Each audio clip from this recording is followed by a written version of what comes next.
Shalom. Well known the distinction between the Torah Sheba'al Peh, the oral Torah, and the Torah Shebichtav, the written Torah. Often Torah Sheba'al Peh gives a whole new meaning to what we see as simple verses. The classic example is, of course, an eye for an eye, which Chazal interpreted to mean pain. One of these classic distinctions, or reinterpretations, appears in this week's Parashat. The Torah speaks clearly of a sad case of murder. And the Torah makes a distinction. If somebody murdered on purpose, a Venice murder, he put to death. If somebody did it by mistake, society protects him, sends him into a city aimed at protecting him from the family of the murdered victim, protecting him in a way that the Goel Hadam, the Redeemer, isn't able to harm him.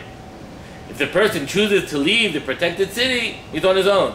But society does put a place for him to be safe, to protect him. Chazal, Masechet Makot, and various other places, view this in a totally different light.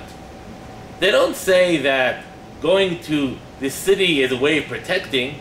They view it as a way of punishment.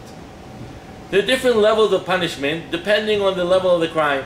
If you maliciously murdered somebody, you're put to death. If you murdered somebody, but by mistake, you're still responsible. You must go to a city of exile. Your punishment is exile instead of death. If it wasn't your fault, then you just go home on your own. Viewing a person as being responsible for his actions, I think is a very great message Chazal are telling us.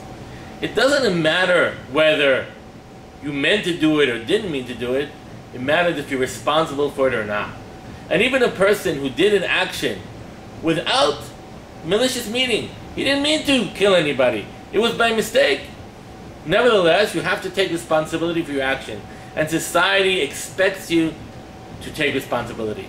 It's not that society is protecting you only, but society, by protecting you, is also punishing you. Saying you cannot say, well, it wasn't my fault, because at the end of the day, everything was your fault. Even if you didn't mean it, even if it wasn't malicious, even if you didn't have the venom in you to kill, bottom line is that you did. And bottom line is that you must take responsibility. Parashat Shoftim is read in the beginning of the days of Elul, the beginning of the days of redemption, of Tshuva, the beginning of the days of soul searching.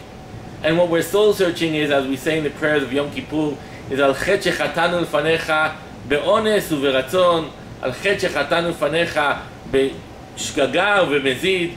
We're repenting not just for our malicious thoughts, but also for things that we did as if beyond our control. Because it's only as if beyond our control.